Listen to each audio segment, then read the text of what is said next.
di tahun kuda api 2026, 2027, di mana Anda yang bersiotikus diramalkan ciong paling besar. Buang sikap sok tahu Anda, ya. Tolong digarisbawahi apapun alasannya, ya.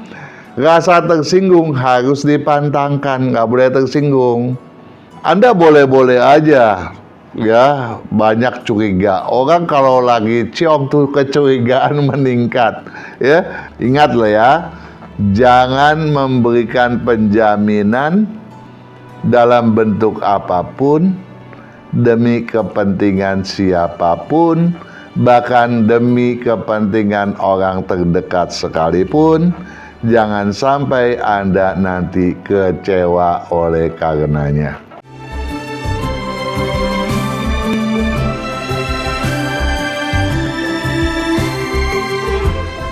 Siotikus, kalau emosi Anda, ya, benar-benar Anda kendalikan dengan baik, prinsip nggak akan sukar Anda tegakkan. Jadi sebaliknya, kalau emosi Anda sukar Anda kendalikan, maka prinsip akan menjadi bermasalah. Itulah parameter Anda di tahun ular kayu yang baru saja berlalu. Namun demikian, satu hal, pada tahun ular kayu, Anda yang bersiotikus tidak mengalami ciong. Artinya segala sesuatunya berjalan lancar. Apabila jumlah nilai keberuntungan Anda di atas 5, apalagi 8 atau 9, dan keberuntungan Anda tidak berkesesuaian, Anda harus tahu jawabannya. Apakah gerangan yang telah Anda lakukan? Apakah Anda berkekeliruan posisi rumah? Ya, menata rumahnya keliru, atau ada sesuatu yang Anda lakukan pada tahun ciong di tahun-tahun sebelumnya. Namun demikian, tentu saja kita harus selalu maju ke depan. Dan untuk itu, segala sesuatu yang kurang baik patut kita telaah agar menjadi lebih baik. Dan kalau pada tahun lalu Anda memang sudah menjadi pribadi yang luar biasa berkesuksesan, maka di tahun yang satu ini, di tahun kuda api 2026, 2027, Imlek 2577, di mana Anda yang bersiotikus diramalkan ciong paling besar, ya, harus waspada. Jangan sampai posisi Anda nih, yang pada tahun ular bisa menduduki ranking kedua, anjlok sampai posisi paling bawah, posisi yang ketujuh. Kita nggak inginkan itu terjadi. Kita mau Anda semua yang bersiotikus kelak bisa menstabilkan keberuntungan Anda. Bagus-bagus kalau sedikit meningkat, ya. Oke lah. Untuk itu, bagaimana dan apa yang patut kita lakukan di tahun kuda api? Tolong dicamkan benar. Nomor 1 nih, buang sikap sok tahu Anda, ya. Ya, apalagi kalau Anda terpatri dengan kepongahan. Ya, saya nggak bersikap seperti itu. Sifat saya beda, Pak Kang. Saya nggak pongah, gitu ya. Tetapi di tahun kuda, di mana unsur dasar daripada siotikus adalah air, dia berusaha untuk mematikan api dengan satu keyakinan yang tinggi bahwa air bisa membunuh api. Itu bisa menimbulkan kepongahan tanpa tersadari. Ingat, buang sikap sok tahu, apalagi kalau terpatri kepongahan. Karenanya, objektifkan segalanya. Ya, jadi Anda jangan melulu ya, mengandalkan insting naluri Anda. Ya, naluri Anda untuk menciptakan sesuatu, silakan saja, boleh-boleh saja. Tetapi di tahun kuda, penemuan Anda hendaknya tidak Anda gelontorkan dengan begitu saja. Karena jangan-jangan apa yang Anda gelontorkan kelak menjadi keuntungan pihak lain, bukan keuntungan Anda. Ya, Anda patut mewaspadai hal itu. Yang penting, Anda patut bersikap objektif, dalam artian kedepankan juga matematika logika Anda, ya. Karenanya objektifkan segalanya, jangan asal berkeputusan, ya. Jadi jangan, sepertinya sini bakalan gol nih. Nah, kalau udah sepertinya itu perasaan doang, ya. Jangan loh, ya. Apapun alasannya, tolong digarisbawahi, apapun alasannya, ya. Rasa tersinggung harus dipantangkan, nggak boleh tersinggung. Buang tuh segala, ya, sensitivitas yang berlebihan, gitu, ya. Kecurigaan sih boleh, tapi tersinggung jangan, ya. Hindari hal yang mengawang. Udah tersinggung, dia ngawang-ngawang lagi, berhayal yang nggak keruan, ya. Nah, kenapa nggak boleh berhayal? Karena ingat, kalau di tahun ular kayu kemarin kita dipaksa untuk beradu strategi, ya. Kita lihat tuh banyak tuh yang mau menang sendiri tuh, ya. Nah, tetapi di tahun kuda api ini, nafsu membabi buta bisa sukar dikekang, apalagi oleh Anda yang sedang berketidakselarasan besar. Tahu-taunya Anda sudah berada pada posisi mengejar hal yang enggak-enggak. Nah, ini yang harus diwaspadai benar. Jadi jangan mengawang, jangan, wah, gua mesti begini, terlalu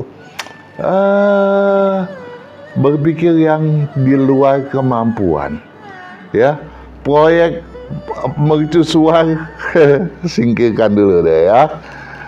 Prioritaskan aspek yang berkepastian. Jadi kejar yang udah pasti aja, ya. Kalau yang belum pasti jangan deh, jangan-jangan kita dikibulin nanti. Kenapa?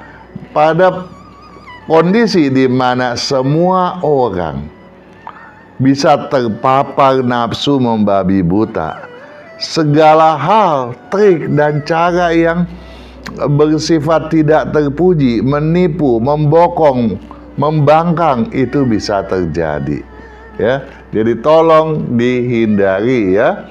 Jadi yang mengawang dihindari, utamakan yang berkepastian. Kalau Anda bisa melakukan itu, niscaya keberuntungan Anda bakal mudah distabilkan. Apa iya? Iyalah. Walaupun posisi Anda diramalkan berada pada posisi yang paling rendah. Nah, tentu saja berkaitan dengan itu, ya. Anda diharapkan untuk menyiapkan diri dengan baik dan benar. Apa yang dimaksudkan? Nomor satu, kita tahu dulu fenomena apakah gerangan yang bakal terjadi. Simak video mengenai nafsu membabi buta, ya. Nah, kemudian juga hal yang patut diwaspadai dan patut kita hindari kalau jumlah nilai keberuntungan kita rendah, ya. Jadi segala sesuatu yang tidak mungkin terjadi bisa mencuat. Kalau yang tidak mungkin terjadi itu bersifat positif, ya nggak masalah. Tetapi karena kondisi Anda sedang ciong, yang dikhawatirkan mencuat ke permukaan adalah berbagai hambatan yang di luar perkiraan kita, ya. Bagaimana kalau jumlah nilai keberuntungan saya besar loh, Pak? Ya oke. Walaupun Anda ciong, tentu saja sikap kehati-hatian nggak boleh hilang dong, ya. Ekstra waspada harus tetap diterapkan. Namun kalau jumlah nilai keberuntungan Anda besar, Anda kan sama aja seperti Wah, melaju di tempat apa? Di jalanan yang banyak lubangnya deh, tetapi Anda mampu siksak. Ya. Jadi hadapi aja masalahnya dan potensi keberuntungan sedang menanti Anda. Namun kalau jumlah nilai keberuntungan Anda kecil, udah tahu lagi ciong. Ya, jumlahnya kecil. Ya, nahan diri deh, defensif dulu deh. Ya, jangan memaksakan kehendak. Saya hendak mengunjungi Anda yang berprofesi sebagai karyawan. Anda boleh-boleh aja, ya, banyak curiga. Orang kalau lagi ciong tuh kecurigaan meningkat, ya. Jangan-jangan apa yang dilakukan oleh teman atasan bikin Anda curiga. Ya, sah-sah aja sih ya. Namun demikian, kecurigaan yang berlebihan tentu saja akan memperberat ketidakselarasan Anda. Ingat ya, objektivitas patut dikedepankan. Dan sebagai karyawan, Anda tentu saja, kalau tadi kan saya udah bilang tuh di awal, jangan-jangan Anda bakal memperoleh satu kreativitas inovasi yang bagus. Tapi karena tahun ciong, jangan diumbar dong. Nah, sebagai karyawan, kalaupun Anda punya satu gagasan yang bagus, hati-hati. Jangan sembarangan ngomong, mentang-mentang teman baik. Begini. Besok dia yang bikin.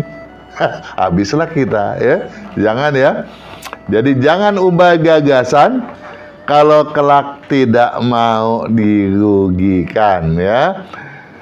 Ya, rezeki tetap, sampingan juga menurun, jadi janganlah dipaksakan, apalagi hingga berspekulasi, tolong dipantangkan benar. Dan kepada Anda yang bersiotikus, khususnya Anda yang lahir pada bulan Imlek kedua, 5, 8, dan 11. Loh, bagaimana saya tahu, Pak Kang?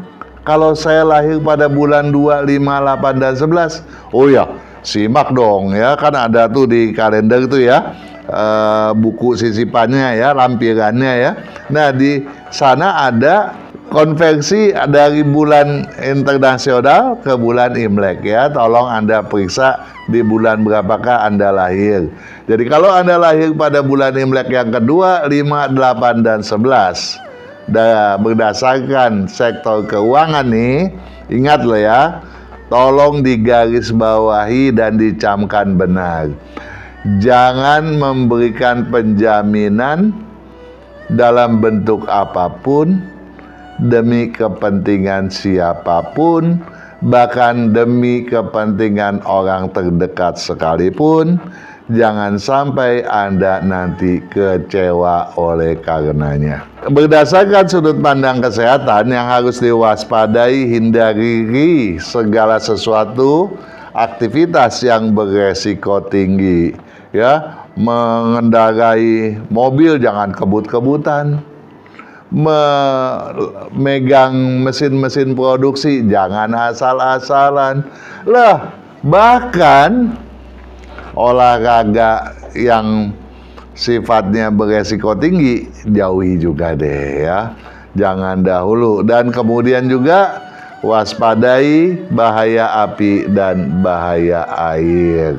Kalau Anda bisa menyeksamai dan menerapkan kesemuanya dengan baik dan benar ya, berdasarkan anjuran yang telah diberikan pada kalender Imlek 2577, kalender tahun kuda api, maka segala solusinya tentu saja akan membimbing Anda keluar dari tekanan ketidakselarasan menuju kestabilan berpikir dan berperasaan, di mana Anda pun bisa menggunakan segala pengalaman Anda dengan baik dan benar, dalam artian dapat bermanfaat bagi peningkatan kemajuan Anda sendiri. Sukses bagi Anda yang bersiotikus.